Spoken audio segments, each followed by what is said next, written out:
ನಮಸ್ಕಾರ ಸ್ನೇಹಿತರೆ, one in Kannada YouTube ಚಾನಲ್ಗೆ ಸ್ವಾಗತ. ಸ್ನೇಹಿತರೆ, ಈ ಒಂದು ವಿಡಿಯೋದಲ್ಲಿ 5 ಪ್ರಶ್ನೆಗಳಿರ್ತವೆ. ಸ್ನೇಹಿತರೆ, ನಮ್ಮ ಯೂಟ್ಯೂಬ್ ಚಾನಲನ್ನು ಸಬ್ಸ್ಕ್ರೈಬ್ ಮಾಡಿ. ಮೊದಲನೆಯ ಪ್ರಶ್ನೆ ಹೀಗಿರುತ್ತದೆ: ರೈಲಿನಲ್ಲಿ ಆಸ್ಪತ್ರೆ ಹೊಂದಿರುವ ಮೊಟ್ಟ ಮೊದಲ ರೈಲು ಯಾವುದು? ಆಪ್ಷನ್ ಎ ರಾಜಧಾನಿ express, option B Jeevan express, option C life line express, option D Vande Bharat express.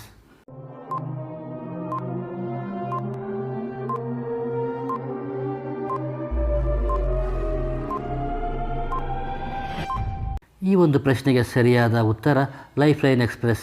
ಸ್ನೇಹಿತರೆ, ಲೈಫ್ ಲೈನ್ ಎಕ್ಸ್ಪ್ರೆಸ್ನಲ್ಲಿ ಮಧ್ಯಭಾಗದ ಒಂದು ಬೋಗಿಯನ್ನು ಆಸ್ಪತ್ರೆಯನ್ನಾಗಿ ಕನ್ವರ್ಟ್ ಮಾಡಲಾಗಿದೆ, ಪರಿವರ್ತಿಸಲಾಗಿದೆ. ಎರಡನೆಯ ಪ್ರಶ್ನೆ ಹೀಗಿದೆ: ಏಷ್ಯಾ ಖಂಡದ ಅತಿದೊಡ್ಡ ಮರುಭೂಮಿ ಯಾವುದು? ಆಪ್ಷನ್ ಎ ಥಾರ್ ಮರುಭೂಮಿ, ಆಪ್ಷನ್ ಬಿ ಸಹಾರಾ ಮರುಭೂಮಿ, ಆಪ್ಷನ್ ಸಿ ಅಂಟಾರ್ಟಿಕ್ ಮರುಭೂಮಿ, ಆಪ್ಷನ್ ಡಿ ಗೋಬಿ ಮರುಭೂಮಿ.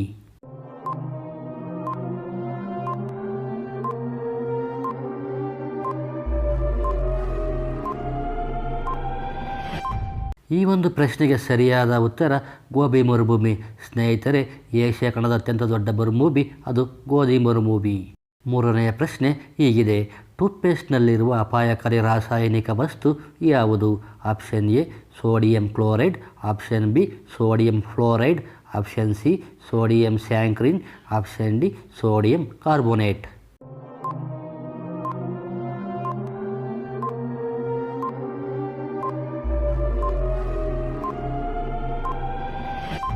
ಈ ಒಂದು ಪ್ರಶ್ನೆಗೆ ಸರಿಯಾದ ಉತ್ತರ ಸೋಡಿಯಂ ಫ್ಲೋರೈಡ್. ಸ್ನೇಹಿತರೆ, ಟೂತ್ಪೇಸ್ಟನ್ನು ಆದಷ್ಟು ಮಿತವಾಗಿ ಬಳಸಿ. ಟೂತ್ಪೇಸ್ಟ್ನಲ್ಲೂ ಕೂಡ ಅಪಾಯಕಾರಿ ರಾಸಾಯನಿಕ ವಸ್ತುಗಳಿರುತ್ತವೆ. ನಾಲ್ಕನೆಯ ಪ್ರಶ್ನೆ ಹೀಗಿದೆ: ನಮ್ಮ ರಾಷ್ಟ್ರಗೀತೆ ಯಾವ ಭಾಷೆಯಲ್ಲಿದೆ? Option A Hindi, option B Bengali, option C Marathi, option D Urdu.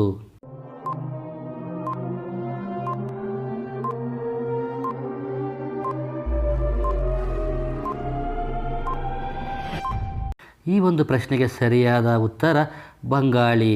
ಸ್ನೇಹಿತರೆ, ರವೀಂದ್ರನಾಥ್ ಠಾಗೂರ್ ಅವರು 1911ರಲ್ಲಿ ಬಂಗಾಳಿ ಭಾಷೆಯಲ್ಲಿ ರಚಿಸಿದ ದೀರ್ಘಗೀತೆ 5 ಪದ್ಯದ ಸಾಲುಗಳಲ್ಲಿ ಮೊದಲನೆಯ ಪದ್ಯದ ಸಾಲುಗಳನ್ನು ಮಾತ್ರ ಆಯ್ದುಕೊಂಡು ಈ ರಾಷ್ಟ್ರಗೀತೆಯನ್ನು ರೂಪಿಸಲಾಯಿತು. ಸ್ವತಂತ್ರ ಭಾರತದ ಸಂವಿಧಾನ ರಚನಾ ಸಭೆ 1950 ಜನವರಿ 24 ಇದನ್ನು ರಾಷ್ಟ್ರಗೀತೆ ಎಂದು ಅಂಗೀಕರಿಸಿತು. ಐದನೆಯ ಪ್ರಶ್ನೆ ಹೀಗಿದೆ: ವಿಶ್ವ ಪುಸ್ತಕ ದಿನವನ್ನು ಯಾವಾಗ ಆಚರಿಸಲಾಗುತ್ತದೆ? Option A February 23, option B December 26, option C October 14, option D April 10.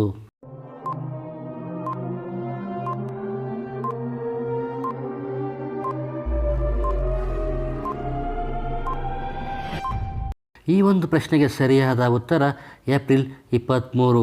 ವಿಶ್ವಸಂಸ್ಥೆಯು ಶೈಕ್ಷಣಿಕ, ವೈಜ್ಞಾನಿಕ ಮತ್ತು ಸಾಂಸ್ಕೃತಿಕ ಸಂಘಟನೆ ಯುನೆಸ್ಕೋ ಆಯೋಜಿಸುತ್ತದೆ.